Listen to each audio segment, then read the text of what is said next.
వేదిక యూట్యూబ్ వీక్షకులందరికీ నమస్కారం. నేను మీ డాక్టర్ నావలపల్లి మహేశ్వర భరద్వాజను, హైదరాబాద్ నుంచి. పూజారులు అండ్ పురోహితులు. పూజారులు అంటే గుళ్ళలో వేసేవాడు, పురోహితులు అంటే మన శుభకార్యాలు ఒడ్డెక్కించేవాళ్ళు. శుభకార్యాలు ఏదైనా కావచ్చు. అయితే ఇక్కడ ఏంటంటే, ఒక మనిషి దైవాన్ని నమ్మి, దేవుణ్ణి నమ్మి తమ కోరికల కోసం దండం పెట్టుకోవాలంటే నడమ ఈ పూజారులు పురోహితులు అవసరమా? ఒక గృహప్రవేశం చేయడానికి కానీ, ఒక పెళ్లి చేయడానికి కానీ, నీకేదో కోరిక ఉంటే ఆ కోరిక నెరవేర్చడానికి వీళ్ళ అవసరమా మధ్యన? ఈ పూజారులు పురోహితులు నీకు దేవునికి మధ్యన వీళ్ళ అవసరమా? ఖచ్చితంగా అవసరం.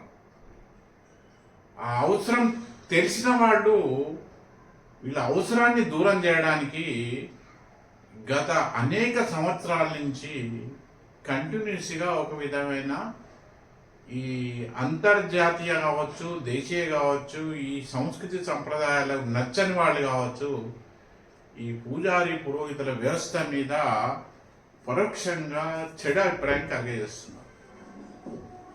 ఫస్ట్ ఆ సంగతి వాళ్ళ స్వార్థం వాళ్ళకు ఉండొచ్చు,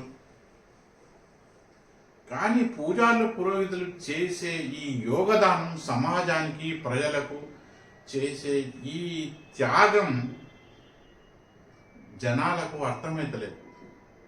ఈవెన్ ఆ పూజారులకు పురోహితులకు కూడా వాడు చేస్తున్న త్యాగం, ఆ యోగదానం మంచి వాళ్ళకు అర్థమవుతలేదు.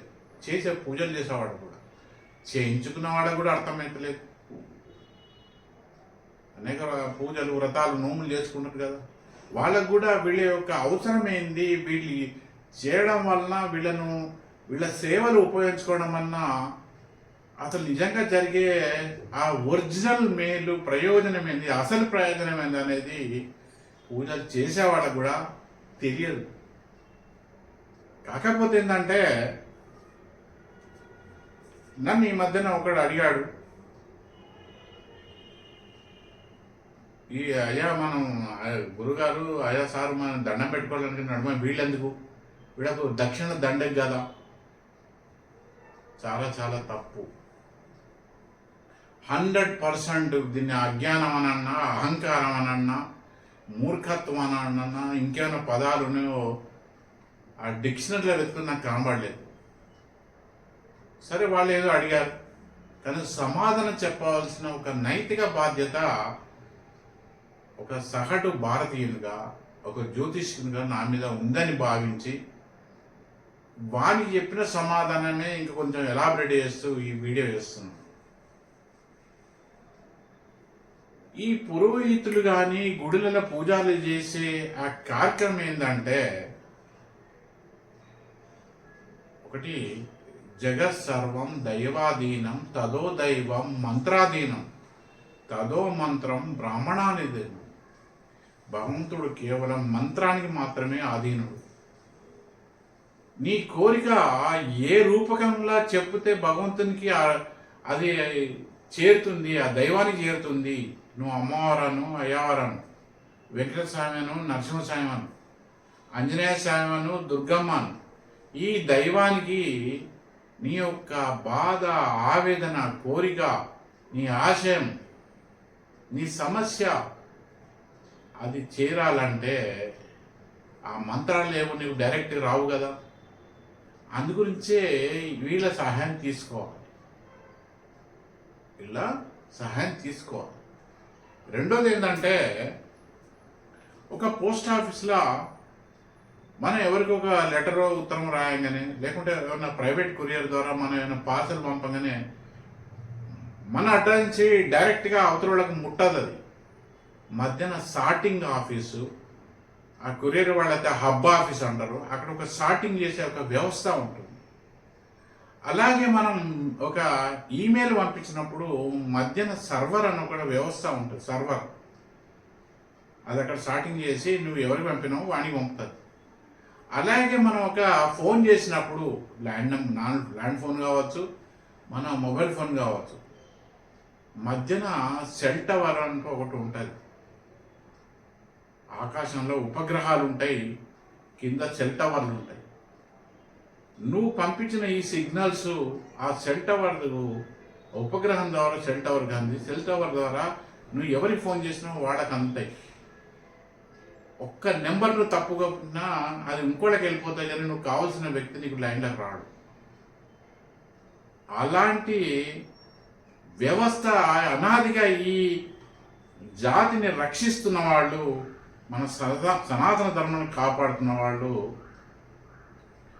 ఈ పూజారులు, పురోహితులు, గుళ్ళల్లో పూజారులు, నీ ఇంటికి వచ్చి చేసే నీ అనేక విభ కార్యక్రమాలు పట్టే ఈ పురోహితులు వీళ్ళ యొక్క త్యాగాన్ని, వీళ్ళ యొక్క విలువను గ్రహించలేకుండా చాలా చులకనగా చూస్తున్నారు. అవసరం ఉన్నప్పుడు ఒకలాగా ఉంటున్నారు, అవసరం తిన్నాక ఒక మాట్లాడుతున్నారు. మాట్లాడుకున్న విధంగా దక్షిణలు ఎగ్గొడుతున్నారు, ఇవ్వడం లేదు. వీళ్ళ యొక్క వీళ్ళకి ఇవ్వాల్సిన గౌరవం మున్పట్లాగా ఇవ్వడం లేదు. అది చాలా చాలా తప్పు.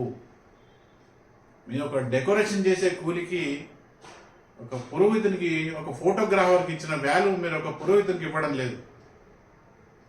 అలాగే ఎప్పుడైతే మీరు పూజల పునస్కారాల విషయం పక్కకు పెట్టి ఈ కార్యక్రమంలో ఇచ్చే ఈ బ్రాహ్మణులకు అనుకో, లేకుంటే ఈ కార్యక్రమాలు ఇచ్చే వాళ్లకు మీరు ఒక విలువ గౌరవం అంటూ ఇవ్వకుంటే మీ శ్రమంతా, మీరు పెట్టిన ఖర్చులంతా వృధా. వీళ్ళకి ఇచ్చే గౌరవం అంతా ఒక దిక్కు ఉంటుంది, మీరు ఇచ్చే మిగతా కార్యక్రమాల ఖర్చు అంతా ఒక దిక్కు ఉంటుంది.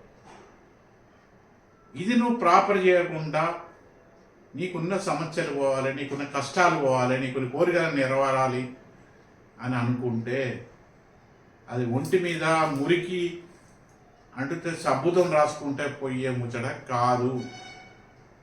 మనస్ఫూర్తిగా చేయాలి, చేసే వాళ్లకు గౌరవించాలి, వాళ్ళ కష్టానికి తగిన ప్రతిఫలం ఇవ్వాలి. అప్పుడే కానీ నీ యొక్క సమస్య అనేది పోతుంది.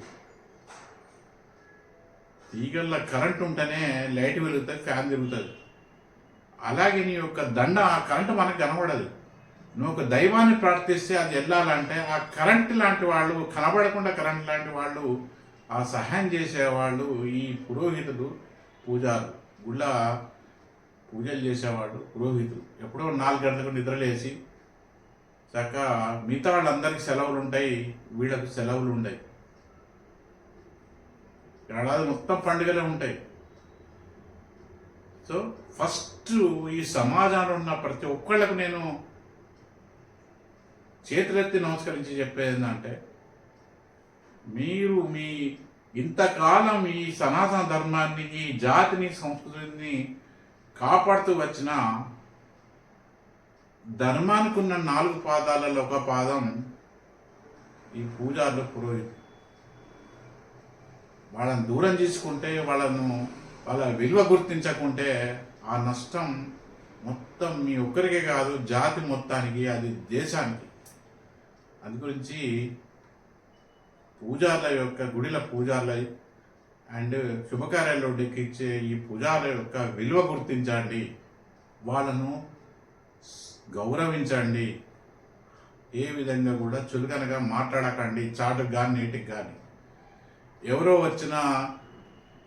చేసిన వీడియోలను, మెసేజ్లను ఫార్వర్డ్ చేయకండి. అది మీకు మంచిది కాదు, మీ కుటుంబానికి మంచిది కాదు, ఈ జాతికి మంచిది కాదు, ఈ దేశానికి మంచిది కాదు. సో ఉంటాను. నా అభిప్రాయం నచ్చిన వాళ్ళు ఈ వీడియోని లైక్ చేసి ఇతరులకు కూడా షేర్ చేయాల్సిందిగా కోరుతున్నాను. దయచేసి నా వేదిక వేసి యూట్యూబ్ ఛానల్ కూడా అందరితో సబ్స్క్రైబ్ చేసి ప్రోత్సహించాలని కోరుతున్నాను. నమస్కారం, శుభాకాంక్షలు.